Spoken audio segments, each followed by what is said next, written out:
ये सब देख के समझ गए होंगे कि आज हम प्योर टेबल के बारे में बात करने वाले 8.2 के, ठीक है। तो इसको 2 सेकंड के अंदर कैसे फिल करते हैं, कैसे हम इनमें वैल्यू पुट करते हैं, वो आपको सिखाने वाला हूँ, ठीक है। तो सबसे पहले मान के चलते हैं, ठीक है, कितने कोण है आपके पास, ये जीरो को छोड़ दीजिए, कितने कोण है आपके पास, 1 2 3 4। तो मान के चलते हैं इनके ऊपर ना, इन सब के ऊपर 4 4 लिख देते हैं, 1, इसके ऊपर भी 4, इसके ऊपर भी 4, और इसके ऊपर भी 4, और इसके ऊपर भी 4। तो हमने सबके ऊपर 4 4 लिख दिया और ऊपर एक डंडा लगा दिया, मतलब भाग का निशान लगा दिया, ठीक है। अब आप देखिए यहाँ पर, ठीक है, ये कोई कोण है नहीं है, तो हम यहाँ पर 0 मानेंगे, ठीक है। ये एक कोण है, मतलब कि ये पहला कोण है जो हमारा 30 का है, ठीक है। तो ये हमारा नंबर दूसरा बन गया, ये हमारे तीसरे नंबर का कोण बन गया, ये हमारे चौथे नंबर का, ठीक है। तो ये इसका है, ये इसका, और ये इसका है। जगह थोड़ी उल्टी हो गई थी, ठीक है, मतलब कि जगह थोड़ी यहाँ पे ज़्यादा होगी तो यहाँ पे कम, और यहाँ पे इनके ऊपर रूट का साइन लगाना, ठीक है, इसकी रूट का साइन है। तो सबसे पहली चीज़ यहाँ पे करनी है, 4 को 0 से भाग करोगे तो आंसर क्या देगा, 0। मानते हो ना, बिल्कुल, ठीक है। इसी तरीके से एक का कोई रूट हो सकता है, नहीं होता, तो एक का एक ही रहेगा, ठीक है।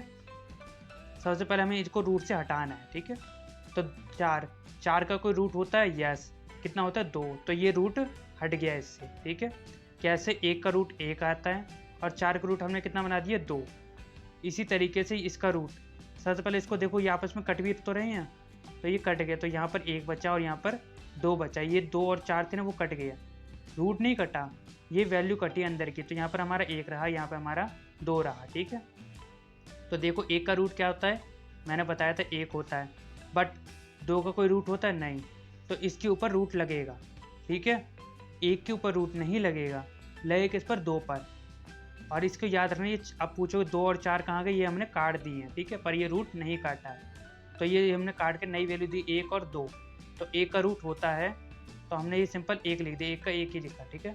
पर 2 का रूट होता है, नहीं होता, तो हमने इसको ये लगा दिया, इसके ऊपर रूट लगाया, ठीक है। अब इसका 3, ये तो कटते नहीं है, पर 3 का कितना होता है बताओ, ठीक है। 3 का कोई रूट होता है, नहीं होता, तो 3 का रूट 3 रहेगा, ठीक है। पर 4 का होता है, यस, 2 होता है। और ये देखो काटो, कितना आगे, 1, और 1 का रूट होता है, 1 का 1 ही लिखा जाता है। तो देखो बिल्कुल बन गया हमारा। अब इसको उल्टा कर लो, ठीक है, जो हमारा साइन में वैल्यू उसको उल्टी कर लो, तो 1 यहाँ पर, ये पहले, सॉरी, यहाँ पर ये लास्ट नंबर पर, तो ये नंबर आ जाएगा हमारा पहला, ठीक है। ये दूसरे नंबर पर, तो ये यहाँ पर आ जाएगा, तो ये क्या होगा, बस लास्ट वाले इधर आ जाएगा, ऐसे जगह चेंज होती रहेगी, इसको इधर करेंगे, इसको इधर करेंगे, और ये हमारा ऐसे ही आ जाएगा, ठीक है। बस इसको उल्टा कर रहे हैं हम, अब ये इधर आ जाएगा, और ये जो 0 था वो यहाँ पर आ जाएगा। तो देखो हमारा 2 जो ब्रैकेट था वो हमारे सॉल्व हो चुके हैं, ठीक है, इस मेथड से। अब इसको सॉल्व करेंगे, ये वाला मेथड यहाँ पर इन पर यूज़ होगा। अब इसके लिए दूसरा मेथड यूज़ होगा, tan, ठीक है। यहाँ पर मैं एक फॉर्मूला लिखता हूँ tan का, सॉरी यहाँ पर नीचे लिख देता हूँ, ठीक है, साइड में। जो tan का फॉर्मूला होता है वो होता है साइन बट्टे कोस, ये फॉर्मूला होता है, ठीक है। तो इसकी मदद से हम इस वैल्यू को निकालेंगे, जैसे tan साइन बट्टे कोस, ठीक है।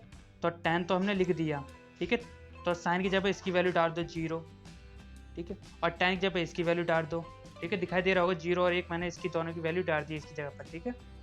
तो देखो क्या 0 को 1 से भाग कर सकते हैं, नहीं, तो इसका आंसर क्या आएगा, 0, ठीक है।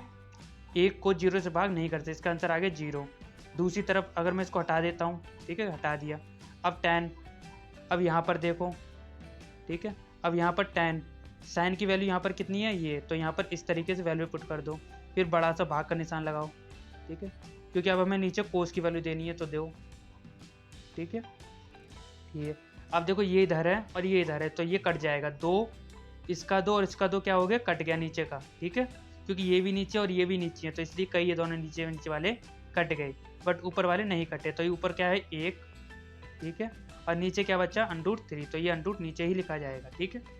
तो ये हो गया, ठीक है, इसको भी हटा देते हैं। अब अगर हम किसको, ये वैल्यू उतर गई, अब हमारे इसमें ही पुट करेंगे, तो 1/√3, ठीक है, बड़ा सा लगाते हैं। अब साइन की वैल्यू डालेंगे, ठीक है, ये √3, तो देखो दोनों ही सेम है, तो यहाँ पर आंसर क्या आ गया, 1 आ गया। अब यहाँ पर अगर इसको भी ऐसे सीधा देखें, तो tan लगाकर इसकी वैल्यू पुट करो इसकी जगह पर, √3/2, बड़ा सा साइन लगाओ, अब इसमें डालो 2, देखो ये दो कट गए। अब नीचे का बचा अंडरूट, सॉरी नीचे 1 बचा है और ऊपर का अंडरूट 3। आपको पता है नीचे का 1 हम नहीं मानते, तो नीचे हमें 1 लगाने की ज़रूरत नहीं है, ठीक है। अगर हम दूसरे को देखें तो 1/08 tan में, मैं tan का यूज़ कर रहा हूँ जो मैंने भी यहाँ पर फॉर्मूला यूज़ किया था, ठीक है। तो उसमें पुट कर लो वैल्यू। तो अगर 0 को 1 से भाग करेंगे तो हमारे पे ये वाला साइन आएगा, मतलब इसका मतलब होता है अनगिनत, ठीक है। क्या होता है? अनगिनत, ठीक है। अब इसके बाद tan का क्या होता है? उल्टा। tan का उल्टा होता है, ठीक है, कोस में। तो इसको उल्टा रकम डाल दो इसमें, ठीक है। क्या कि मैंने ऐसे रकम उल्टी कर रहा हूँ, ठीक है। अब इसको इधर करो और ये 0 लास्ट में आ गया। तो ये 2 ब्रैकेट भी हमारे सॉल्व हो गए, ठीक है। तो अब हमारे ये नीचे के 2 ब्रैकेट रह गए, इसको भी बड़े आसानी से। जो सेक का फॉर्मूला होता है ना, एक सेक का फॉर्मूला तो वो होता है 1/कोस। मतलब कोस की जब पहली वाली वैल्यू डालो तो कोस में पहले में क्या आया था? 1 आया था। तो अगर 1 को 1 से भाग करो तो आंसर क्या आएगा? 1। तो पहला हो गया सॉल्व। अगर दूसरी जगह भी रखो तो 1 रखो।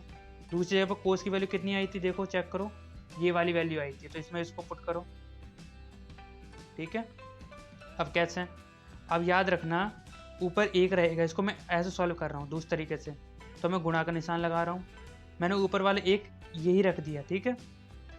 अब यहाँ पर ये जो नीचे वाला है वो कहाँ चला जाएगा? ऊपर। और जो ऊपर वाला है वो कहाँ चला जाएगा? नीचे। ये बड़ा भाग का निशान था, ठीक है। अब मैंने कोस की वैल्यू ये रखी है, तो ये मैंने सेम रखा, फिर गुणा का निशान लाया है और नीचे वाला ऊपर आ गया और ऊपर वाला नीचे चला गया। इस तरीके से सॉल्व करा मैंने, ठीक है। तो 1 को सामने वाले से गुणा करो तो 2, ठीक है। मतलब 1 को 2 से गुणा करो 2, और इसका ये, तो इसकी वैल्यू आ गई 2√3, ठीक है। अगर हम इसको दूसरी तरीके से भी देखें तो सेक है ना, ठीक है। तो ये सेक है, तो सेक की वैल्यू क्या होती है? सेक की वैल्यू 1 है। कोस की जगह हम क्या लिख देंगे? इसकी जगह क्या है कोस? हाँ, कितना? 1/3। तो इसको इससे काट ही दो तो क्या बचा? √2 बचा। कितना बचा? √2, ठीक है। अब ये हो गया। अब इसमें देखो ऊपर फिर दोबारा 1 लिखो, अब इसकी जगह पे नीचे क्या लिखो? ये वैल्यू। तो 1 से फिर दोबारा कट गई, यहाँ पे बचा खाली 2, ठीक है। समझ में आ रहा होगा।